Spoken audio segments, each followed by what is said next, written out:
이 시간에 우리에게 주시는 하나님 말씀은 로마서 7장 12절과 13절입니다. 이로보건대 율법은 거룩하고 계명도 거룩하고 의로우며 선하도다. 그런즉 선한 것이 내게 사망이 되었느냐? 그럴 수 없느니라.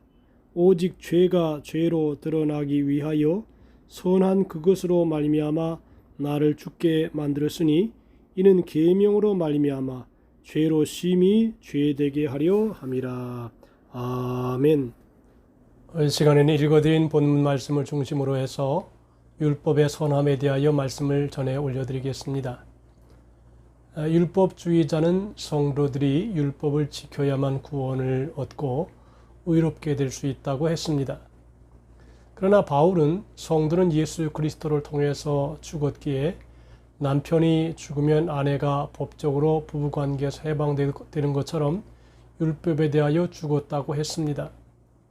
그리스도인은 율법에서 해방하여 예수 그리스도의 사람이 되었고 성령님을 보내셔서 죄를 극복하고 의의 열매를 맺을 수 있게 되었다고 했습니다. 이제 바울은 율법주의자에 대한 답변을 마치고 계속해서 율법 폐지론자들에게 대하여 말하고 있습니다.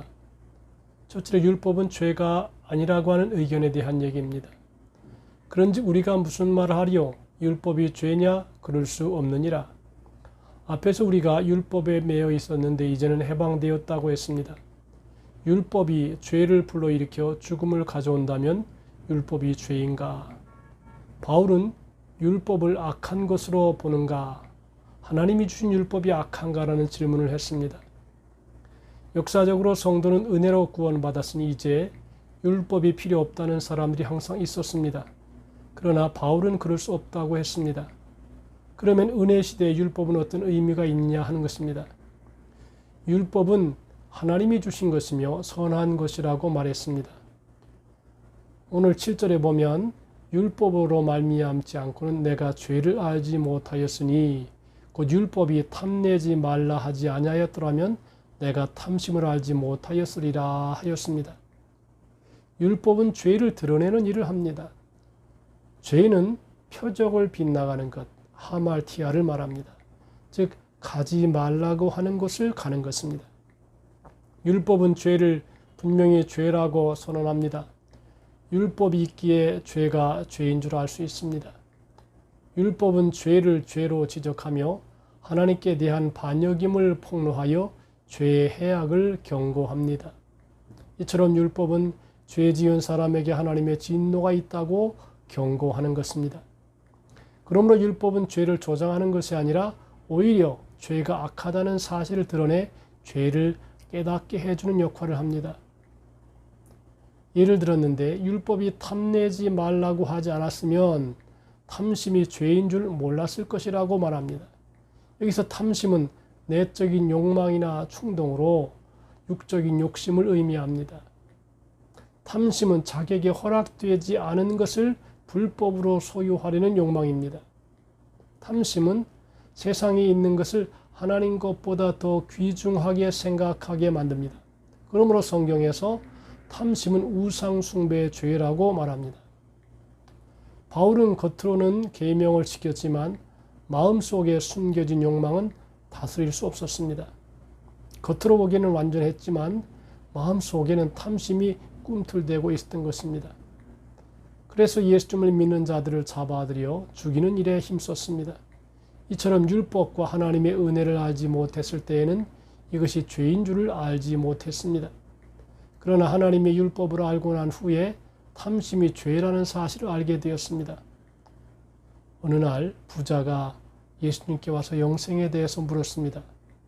부자 관리는 자신이 죄인인 줄 전혀 몰랐지만 예수님은 부자 관리 마음에 하나님보다 더 재물을 사랑함을 알았습니다. 그러므로 그에게 모든 소유를 팔아서 가난한 자들에게 나누어 주고 나를 따르라고 했습니다.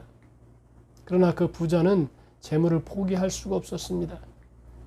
율법은 우리 속에 있는 죄의 실체를 근심하게 만들기에 죄를 깨닫게 해줍니다. 숨겨진 죄가 그대로 드러납니다. 동성애에 대하여 하나님의 율법이 없다면 동성애가 잘못되었음을 말할 수 없습니다. 세상 사람들은 또 다른 사랑의 형태라고 말할 뿐입니다. 그러나 하나님의 말씀을 알아갈수록 전에는 죄인 줄 몰랐던 죄를 깨닫게 되고 회개할 죄가 더 많아지는 것을 경험하게 만드는 올바른 일입니다. 율법을 이용해서 죄가 우리 안에 탐심을 이루었습니다. 성경은 죄가 기회를 타서 계명으로 말미암아 내 속에서 온갖 탐심을 이루었나니 이는 율법이 없으면 죄가 죽은 것이라고 했습니다. 율법이 오기 전에는 죄가 습관이었기에 죄가 문제가 안 됐습니다. 그런데 율법이 오니까 계명으로 인해 죄가 드러나게 되었다는 것입니다. 죄가 아니라고 생각했는데 이 죄는 내가 율법에 걸려 넘어지게 된 것입니다. 숨겨진 죄가 드러나고 오히려 죄를 더 범하고 싶은 마음을 갖게 만들었습니다. 우리 안에는 강한 죄성이 있습니다. 이 죄성이 율법을 통해서 온갖 탐심을 이루었습니다. 우리 안에 있는 죄성은 우리 안에 죄의 세력을 구축하기 위해서 율법을 발판으로 활용했습니다. 법이 없을 때는 사탄은 우리를 유혹할 수 없었습니다. 법이 없으면 우리를 유혹할 수 없고 넘어질 수도 없었습니다. 그러나 율법이 들어오자 사탄은 활발하게 움직일 수 있는 발판을 찾았습니다. 율법이 하지 말라고 하니 더 호기심이 생겨서 죄를 짓게 되었다는 것입니다. 하나님은 아담에게 선악을 알게 하는 나무 열매를 먹지 말라고 명령했습니다. 이 명령은 인류를 위해 준 선한 명령이었습니다. 그러나 사탄은 그 명령을 아담을 넘어뜨리는 발판으로 삼았습니다. 율법이 세상에 왔을 때 죄는 그 법을 발판으로 해서 활발하게 움직여 사탄은 결국 아담과 하와에게 하나님이 금지한 열매를 먹고 싶은 마음, 탐심을 갖게 만들었습니다. 결국 아담과 하와는 그 유혹에 넘어가 그 열매를 따먹었습니다. 우리 안에는 하면 안 된다고 금지한 것을 하고 싶어 하는 죄성이 있습니다. 죄가 우리 안에서 죄를 짓게 하는 마음을 만들어 놓기 때문입니다. 바울은 율법 자체는 거룩한 것이라고 말합니다. 악한 것은 율법이 아니라 우리 안에 있는 죄성이라고 말하는 것입니다. 율법은 죄가 죄라는 것을 가르쳐주는 선한 것이지만 우리 안에 있는 죄성이 그것을 이용해서 우리를 넘어뜨렸기 때문입니다. 인간의 본성은 하지 말라고 하면 다 하고 싶어집니다. 절대 들어가지 말라고 하면 더 들어가고 싶어집니다. 죄의 원인은 율법이 아니라 죄성입니다. 본문 9절에 보니까 전에 율법을 깨닫지 못했을 때는 내가 살았더니 계명 이름에 죄는 살아나고 나는 죽었도다. 율법을 몰랐을 때 죄의식이 없을 때는 내 뜻대로 마음대로 살았습니다. 그러나 계명이 이름에 죄가 살아나고 내가 죽었습니다. 죄가 무엇인지 알게 되자 죄의식이 생기고 내 힘으로 율법을 지킬 수 없음을 알게 되자 죄는 살아나고 내가 죽은 것입니다. 말씀이 다가오자 죄가 살아나서 내가 죽은 무서운 죄책감을 느끼게 되었습니다. 가공할 만한 자기의 죄를 보게 된 것입니다. 죄가 살아남은 은혜입니다. 아무리 율법을 읽어도 계명 앞에 서야만 내가 죽을 수 있습니다. 한센병이 무서운 이유는 아파도 감각이 없다는 것입니다. 그런데 예수님이 오셔서 죄에 대한 감각이 살아났습니다. 감각이 살아나자 가시에만 찔려도 너무 아픕니다. 죄에 대한 감각이 살아나 아파서 견딜 수 없게 되었습니다. 오늘 성경 로마서 7장 10절과 11절에 생명에 이르게 할 그 계명이 내게 대하여 도리어 사망에 이르게 하는 것이 되었도다. 죄가 기회를 타서 계명으로 말미암아 나를 속이고 그것으로 나를 죽였는지라 죄가 살아나고 나의 죄가 드러나 내가 죽게 된다는 것입니다. 내가 죽는 것은 하나님의 은혜가 아니면 설명이 안 됩니다. 이러한 애통함이 없다면 영적 한센병을 앓는 것입니다. 예수님 당시의 바리새인들과 서기관들은 율법을 알았어도 계명에 이르지 못해 사망에 이르렀습니다. 전에 죄에 대한 감각이 없으면 회개하지 못해 죽게 된다는 것입니다. 생명에 이르게 할 그 계명 앞에 가면 갈수록 도리어 내게는 사망이 된다는 것입니다. 죄와 사망의 문제는 인류에게 공통적으로 적용되는 문제입니다. 법이 없다면 사람이 정죄를 받지 않고 살 수 있었습니다. 그러나 법이 들어오자 사정이 달라졌습니다. 하나님은 우리를 거룩하게 만들려고 법을 주셨지만 우리 안에 있는 죄성은 율법을 통해 우리가 죄를 짓게 만들었고 이로 인해서 사망으로 인도했습니다. 율법은 선합니다. 이러보건대 율법은 거룩하고 계명도 거룩하고 의로우며 선하도다.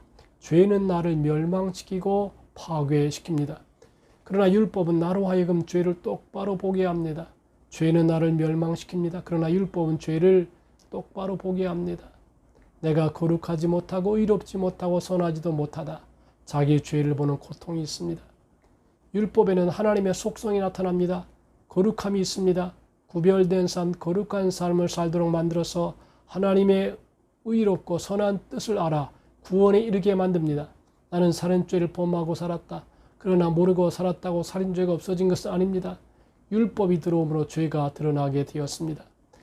13절에 오늘 보니까 그런즉 선한 것이 내게 사망이 되었느냐? 그럴 수 없느니라.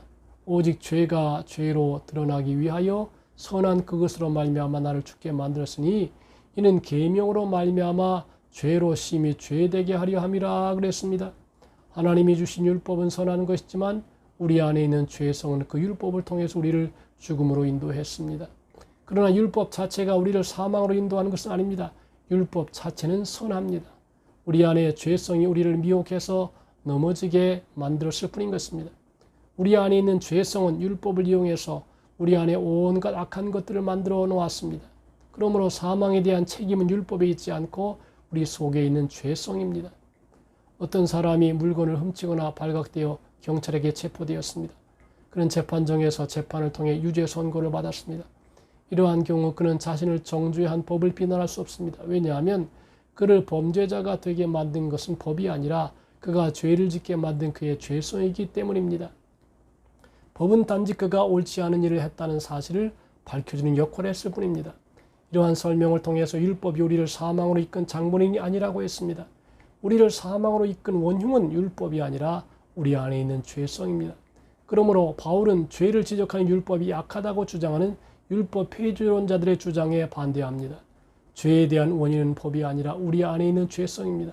법은 공의가 무엇인지 가르쳐주며 불의를 행한 사람을 정죄합니다. 그러므로 법은 법을 어긴 죄인을 보호해 줄 수가 없습니다. 그러나 우리는 법을 비난할 수 없습니다.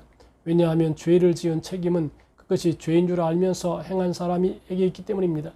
선한 율법으로는 내가 죄를 알고 나니까 절망합니다. 죄가 드러나니 이제는 인정하고 살기를 찾게 됩니다. 불치병으로 죽어가던 나에게 치료자 예수님을 소개하며 예수님이 아니면 살 길이 없다고 말하는 것입니다. 하나님이 율법을 주신 이유는 죄가 내 안에서 살아나기 위해서입니다. 내가 죄인임을 알지 못하면 하나님의 은혜를 구하지 못합니다. 내가 얼마나 죄의 무력한 존재에 깨닫지 못하면 절대 하나님을 찾지 않습니다. 그러므로 하나님을 찾고 죄를 죄로 여길 수 있는 은혜가 우리 모두에게 넘쳐나게 되기를 바랍니다.